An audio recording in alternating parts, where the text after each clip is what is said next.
हाय दोस्तों, इससे पहले के वीडियो में हमने देखा डिविजिबिलिटी रूल ऑफ 11 एंड 12। अब इस वीडियो में हम देखेंगे डिविजिबिलिटी रूल ऑफ 13, 14 एंड 15।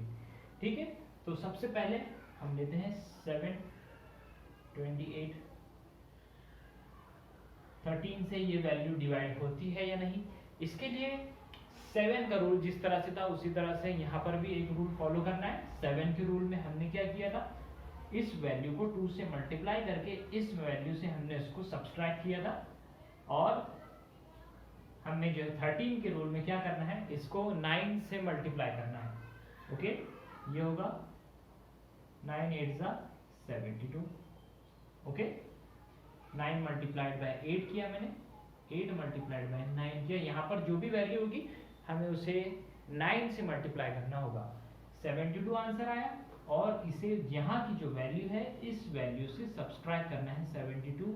यहाँ पर हमें आंसर मिलता है 0 0। ओके दोस्तों, अगर हमारा आंसर 0 आता है या 13 आता है या 26, मतलब ऐसे वैल्यूज आते हैं जो 13 के टेबल में होते हैं, ठीक है, या फिर वो माइनस में भी अगर वैल्यू आती है तो हमें इससे कोई इश्यू नहीं है। मतलब ये सिर्फ 13 के टेबल के जो वैल्यूज हैं वो आने जरूरी है, ठीक है। तो 13, 26 ये सब जो है 13 के मल्टीपल्स है। ये अगर आंसर में आते हैं तो इसका मतलब ये वैल्यू जो है 13 से डिवाइड होगी। हम एक और वैल्यू देखते हैं।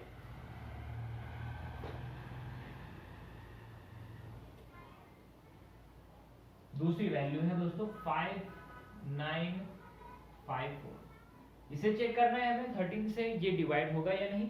इसके लिए इसे 9 से हमें मल्टीप्लाई करना है। 4 मल्टीप्लाइड बाय 9 होगा 36।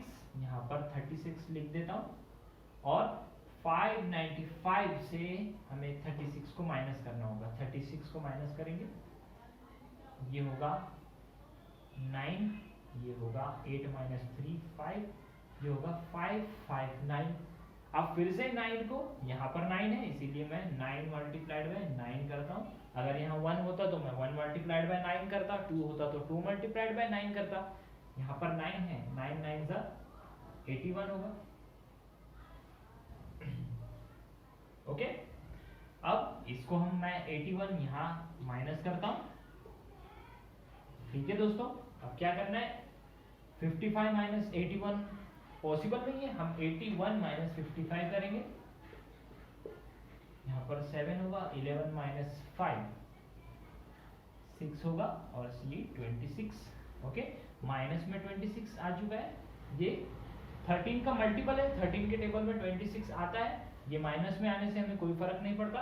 13 मल्टीप्लाइड बाय 2 होगा 26, मतलब ये जो वैल्यू है 5954 ये 13 से डिवाइड होगी। ठीक है, हमने इसे डिवाइड नहीं किया फिर भी हमें इस वैल्यू को पता चल गया। ठीक है, टीईटी एग्जामिनेशंस में या फिर हमारे जो कोई भी एग्जामिनेशन है एलसीएम एचसीएफ फाइंड करने में हमें ये ट्रिक्स बहुत ही काम आती है। ठीक है, एक और वैल्यू लेते हैं, हम इसे ट्राई करते हैं कि 13 से डिवाइड होगा या नहीं। फिर एक वैल्यू ले लेते हैं हम 2618, ये वैल्यू मैं ले लेता हूँ। इसको 9 से मल्टीप्लाई करना है, 9 8 72 होगा। 72 को इससे माइनस करूंगा, आंसर आएगा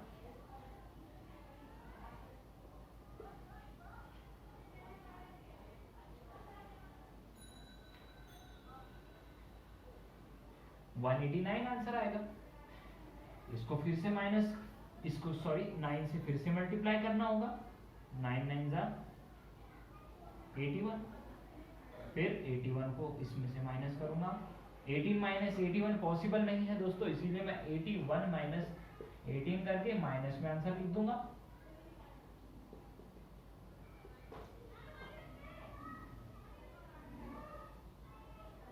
ये होगा 63।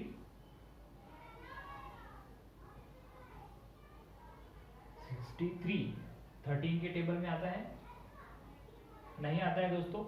13 5 65 होता है, इसका मतलब ये वैल्यू जो होगी 13 से डिवाइड नहीं होगी।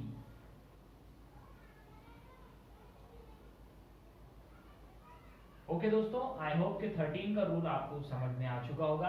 अब हम देखते हैं कि 14 का rule, the rule of 14 of divisibility. दोस्तों ये रूल बहुत ही सिंपल है, अगर वैल्यू 7 एंड 2 दोनों से डिवाइड होती है, अगर वैल्यू 7 एंड 2 दोनों से डिवाइड होती है, इसका मतलब वो वैल्यू 14 से डिवाइड होगी। ठीक है, हम देखते हैं यहाँ पर 7 8 8 2 ये वैल्यू है, 2 से डिवाइड हो जाएगी क्योंकि यहाँ पर इवन नंबर है।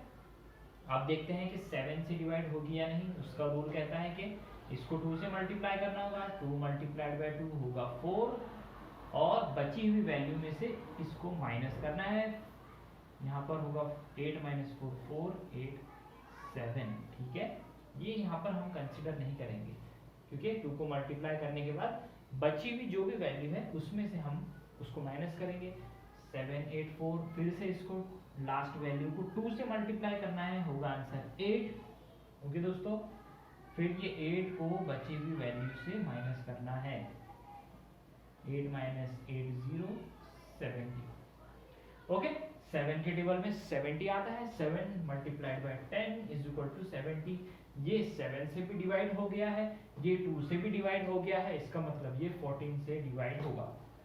ओके, एक और वैल्यू देखते हैं दोस्तों, 3 5 1 4। 3 5 1 4। ओके, 2 से तो डिवाइड हो ही जाएगा, इवन नंबर है। 4 मल्टीप्लाइड बाय 2, 7 से मल्टीप्लायर ढूंढ रहा हूं मैं, 7 से मल्टीप्लाई होगा या नहीं, सॉरी 7 से डिवाइड होगा या नहीं ये देखना है। तो इसको 2 से मल्टीप्लाई करता हूँ, 4 2 का 8 हो जाएगा। ओके दोस्तों, 8 को इसमें से माइनस कर दूंगा, 11 माइनस 8 ये होगा 3, यहाँ पर होगा 4 और ये होगा 3। इसको फिर से 2 से मल्टीप्लाई करना है, ये हो जाएगा 6। अब यहाँ पर मैं 6 लिख देता हूँ, आंसर जो होगा 28। ओके दोस्तों, 28 हमारा आंसर आया है, मतलब 7 के टेबल में 28 आता है, मतलब ये 7 से भी डिवाइड हो चुका है, ये 2 से भी डिवाइड हो चुका है, इसका मतलब ये 14 से डिवाइड हो जाएगा।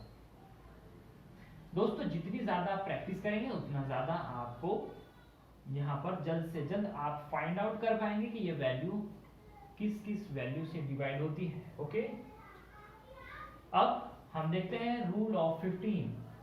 रूल ऑफ 15, अगर कोई वैल्यू 5 एंड 3 से डिवाइड होती है, 5 एंड 3 से डिवाइड होती है, मतलब वो वैल्यू जो होगी वो 15 से डिवाइड होगी। सपोज 38, यहाँ पर एक वैल्यू है तो 3840।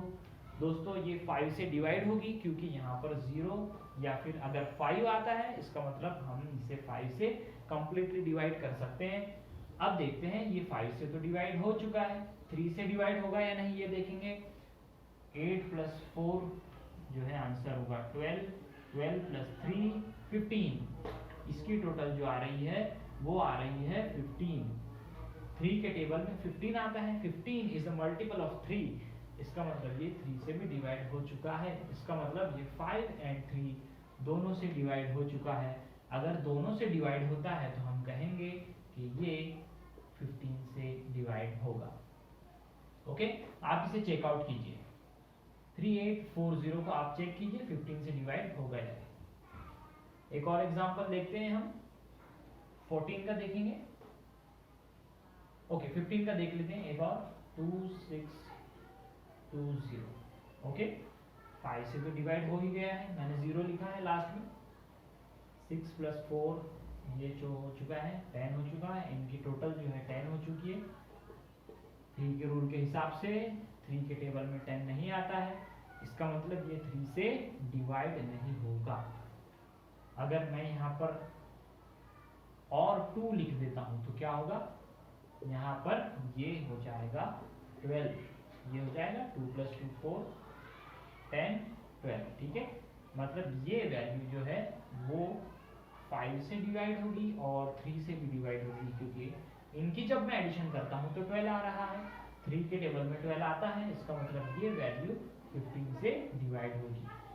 देखिए 5 मल्टीप्लाइड बाय 3 हम करते हैं तो हमें आंसर मिलता है 15। बहुत ही आसान है, मतलब 5 और 3 से अगर डिवाइड हो रहा है मतलब 15 से डिवाइड होगा। 14 का रूल कहता है 7 एंड 2, 7 मल्टीप्लाइड बाय 2 होता है 14। बहुत ही सिंपल है याद रखने के लिए। अगर 7 से भी डिवाइड हो गया, 2 से भी डिवाइड हो गया तो मतलब 14 से भी वो वैल्यू डिवाइड हो जाएंगी। 13 का रूल कहता है कि इस वैल्यू को, यूनिट वैल्यू को 9 से मल्टीप्लाई करना है और फिर बची हुई वैल्यू से उस वैल्यू को सब्सट्रैक्ट करना है। और कुछ एग्जांपल्स हम देख लेते हैं दोस्तों।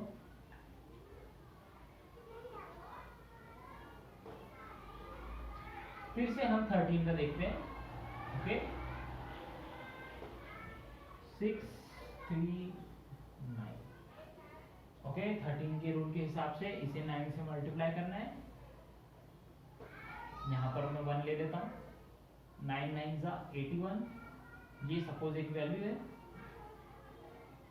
इसे क्या किया मैंने दोस्तों, 9 से मल्टीप्लाई किया, क्योंकि मैं किस चीज के लिए तलाश कर रहा हूं, 13 के लिए, इसीलिए इसे 9 मल्टीप्लाइड बाय 9 किया।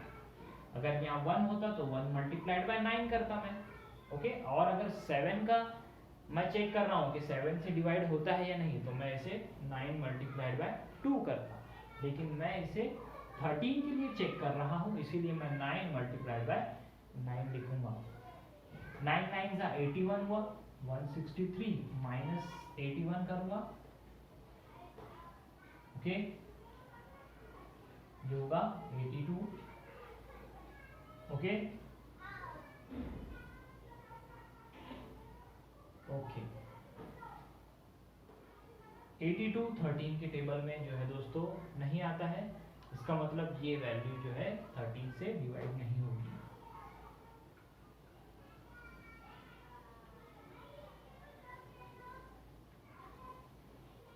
और एक एग्जांपल देखते हैं। 6 9 4 2। देखते हैं ये वैल्यू 13 से डिवाइड होगी या नहीं। अकॉर्डिंग टू द रूल इसको मल्टीप्लाई करना है 9 से, ये हो जाएगा 18। इसको 18 से माइनस करना है। ओके, ये हो जाएगा यहाँ पर 8, ये हो जाएगा 14। 6 7 6। फिर से इसे 9 से मल्टीप्लाई करेंगे, 54 आएगा। यहाँ पर 54 लिखता हूँ और इसको 54 से माइनस करता हूँ। ये हो जाएगा 7 माइनस 4, ये हो जाएगा 13। देखिए दोस्तों यहाँ पर 13 आ चुका है, मतलब 13 के टेबल में 13 आता है। 13 इज द मल्टीपल ऑफ 13। इसका मतलब 6942 ये वैल्यू जो है वो 13 से कंप्लीटली डिवाइड हो जाएगी। ओके,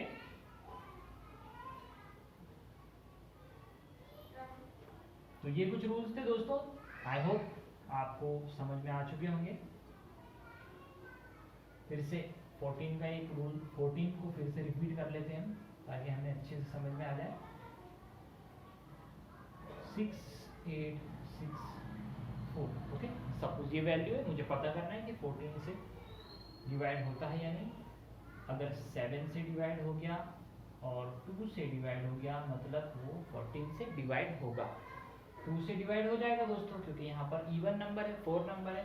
अब 7 के लिए चेक करना है तो हम इस वैल्यू को 2 से मल्टीप्लाई करेंगे। 4 मल्टीप्लाइड बाय 2 होगा 8। ओके, 8 को माइनस करना है इस वैल्यू में से। यहाँ पर 7 हो जाएगा, यहाँ पर 16, यहाँ पर 8, यहाँ पर 6 7 8 जो है हमारा आंसर आया है। फिर से हमें इसे 2 से मल्टीप्लाई करना है, ये 16 हो जाएगा। फिर इसे मैं 16 से इस वैल्यू को माइनस कर दूंगा। 7 माइनस 51। 51 जो है it is not a multiple of 14। Okay, 14 के टेबल में 51 नहीं आता है। इसका मतलब ये वैल्यू 14 से डिवाइड नहीं होगी। ओके, ये वैल्यू 14 से डिवाइड नहीं होगी।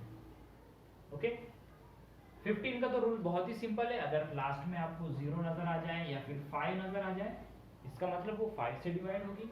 और उसकी टोटल कीजिए, अगर वो टोटल 3 के टेबल में आती है, अगर वो टोटल मल्टीप्लायर है 3 का, इसका मतलब वो वैल्यू 3 से भी डिवाइड होगी।